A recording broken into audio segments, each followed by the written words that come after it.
오늘은 에스라서 9장과 10장을 이렇게 읽으셨거나 또 읽게 됩니다. 에스라서에서는 무너진 성전을 재건하시는 하나님의 일하심을 볼 수 있습니다. 에스라를 통하여서 포로로 잡혀갔던 자의 자손이 돌아와 그렇게 열심으로 하나님의 성전을 건축하였습니다. 성전 재건이라는 굉장히 큰 일을 마무리하게 된 것입니다. 그래서 큰 기쁨 또한 있었습니다. 그런데 그들은 큰 일을 했을지는 모르지만 하나님과의 관계를 잃어버렸습니다. 이방 여인들과 결혼하며 하나님의 구별된 백성으로 하나님께서 원하시던 그 관계를 유지하지 못했습니다. 9장 14절 말씀을 보니까요, 우리가 어찌 다시 주의 계명을 거역하고 이 가증한 백성들과 통혼하오리이까? 그리하면 주께서 어찌 우리를 멸하시고 남아 피할 자가 없도록 진노하시지 아니하시리이까? 분명히 큰 일을 했지만, 열심으로 일했지만 정말 중요한 하나님과의 관계를 잃어버렸습니다. 하나님께서 바라셨던 것은 성전이라는 건물이 다시 건축되는 것이 아니었습니다. 하나님께서 바라셨던 것은 성전을 재건함으로 인해서 무너졌던 이스라엘과 하나님과의 관계가 회복이 되는 것이었습니다. 이스라엘은 하나님의 성전에 나와서 살아계신 하나님을 예배하고 그의 말씀을 준행함으로 그의 기쁨이 되고, 하나님께서는 당신을 사랑하시는 백성을 보호하시며 축복하시는 것이 하나님께서 바라셨던 그런 관계였습니다. 오늘날 우리에게도 동일한 메시지를 주시는 줄로 믿습니다. 주님께서 우리에게 바라시는 것은 교회 건물을 세우는 일이나 큰 선교센터를 짓는 일이나 화려하고 아름다운 찬양의 음악을 올려드리는 일이나 설교를 잘 준비해서 멋있는 메시지를 전하는 그런 일에 그치는 것이 아니라 아버지 하나님과의, 우리 주 예수 그리스도와의 끊임이 없는 온전한 관계를 더 바라신다는 것입니다. 그것이 에스라서를 통해서 우리에게 주시는 메시지입니다. 하나님께서 바라시는 그런 일들, 주님과의 온전한 관계보다 더 클 수는 없습니다. 그리스도의 관계가 먼저 있고 나서, 그리고 나서 우리에게 섬김이라는 것이 있을 수 있습니다. 그리스도와의 온전한 관계가 있고 나서, 그리고 나서 우리에게 하나님의 일이라는 것이 있을 수 있습니다. 무너져버린 주님과의 관계가 회복되지 않은 채 하는 봉사가 무슨 열매가 있겠습니까? 그것이 무슨 의미가 있겠습니까?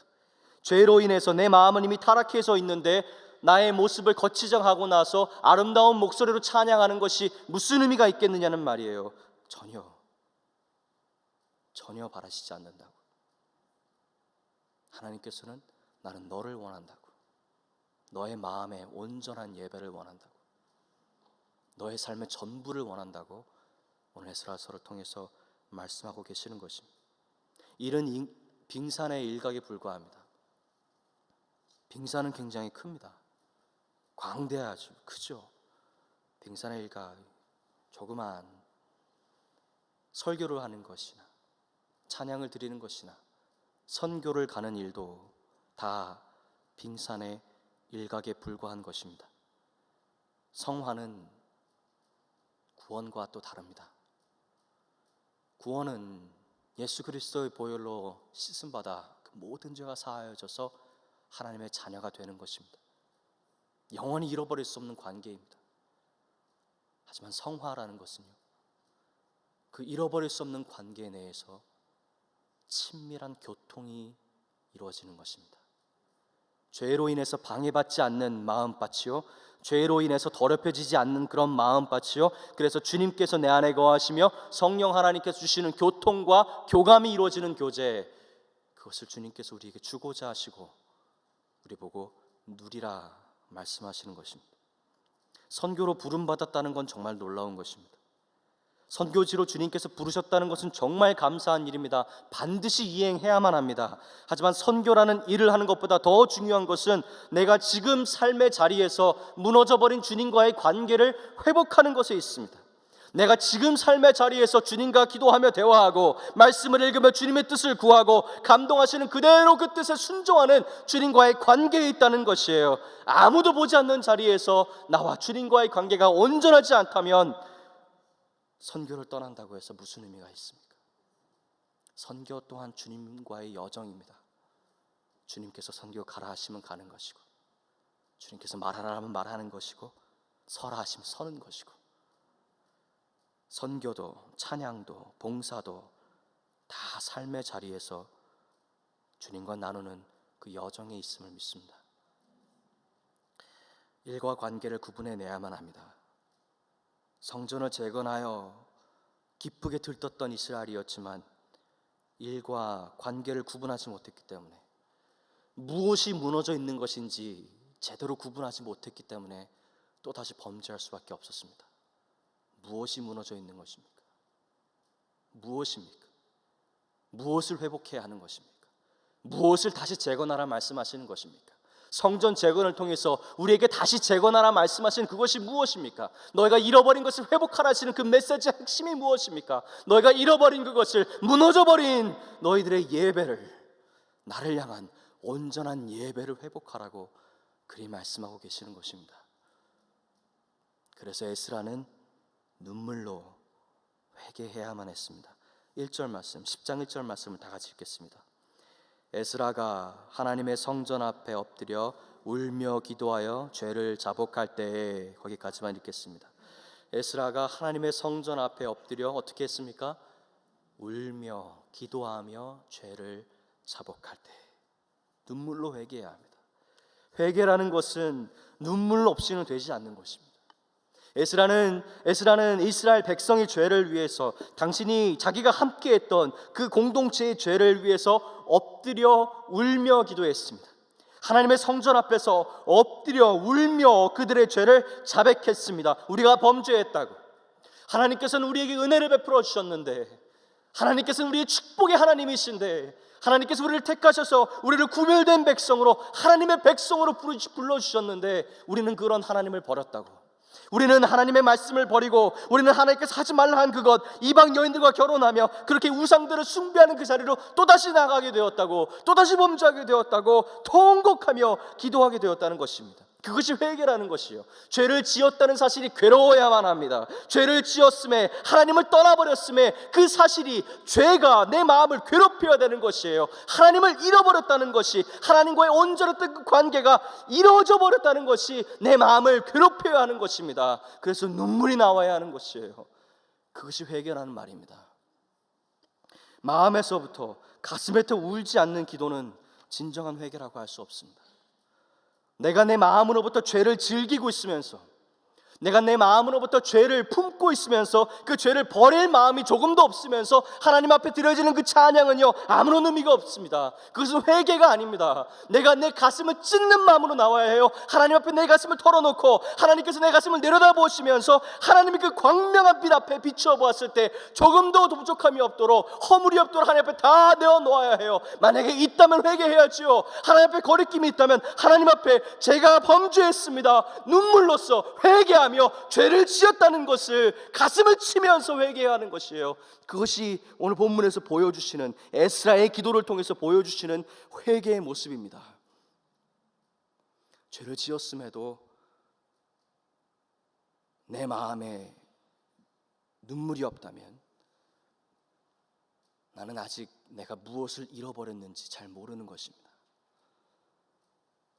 아름다우신 예수 그리스도, 광명한 빛 가운데 거하시며 나를 사랑하시고 나를 품으시고 나를 인도하시는 예수 그리스도, 주님과의 온전한 관계가 회방되었다는 것이 얼마나 가슴 아픈 일입니까? 축복의 하나님을 버렸다는 그 사실, 그것이 괴로워야 하는 것입니다.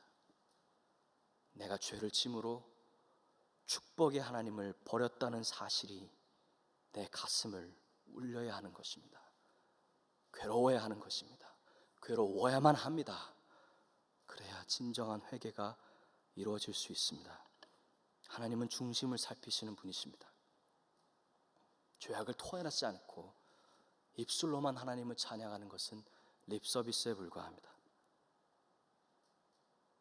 하나님을 버렸다는 사실은 눈물 없이 말할 수 없는 것이죠. 괴로운 것이죠. 내가 그렇게 쉽게 편히 말할 수 있는 것이 아니죠. 하지만 죄는, 반복되어지는 죄는 우리의 마음을 둔하게 만듭니다.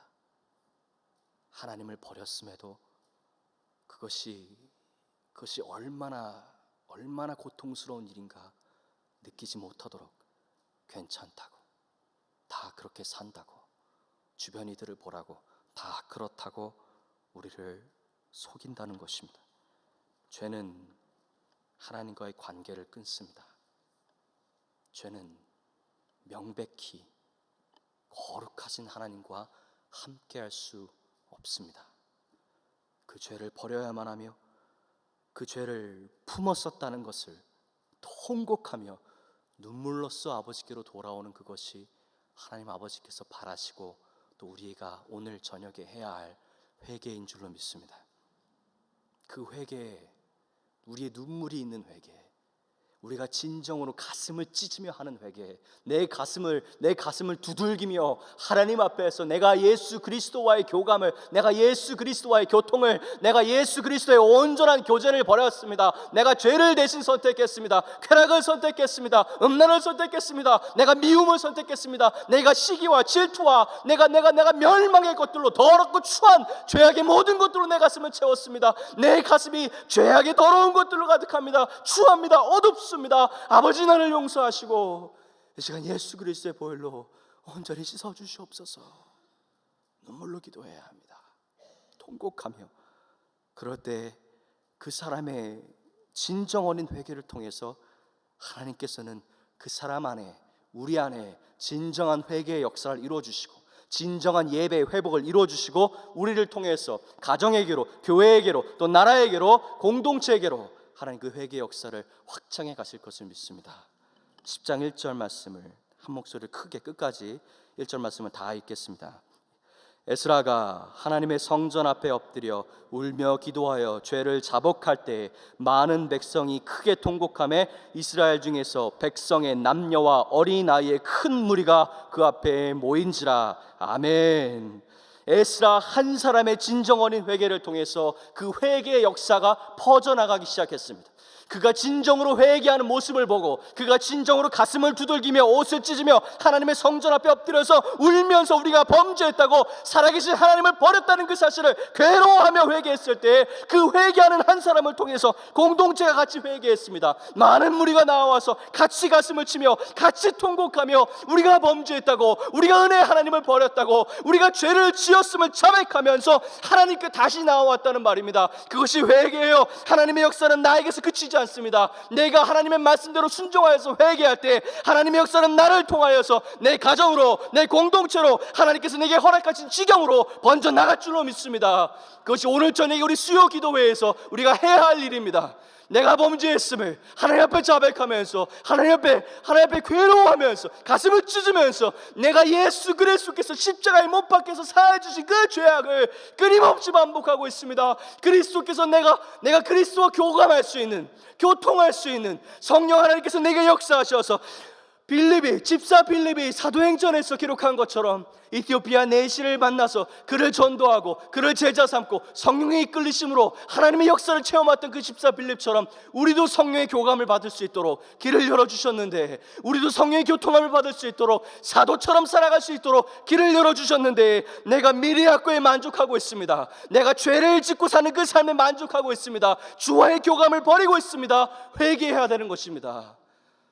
주께서 바라시는 진정한 회개, 가슴을 찢으며 눈물로 드리는 회개, 오늘 우리 저녁에 우리 다 같이 회개하기 원합니다.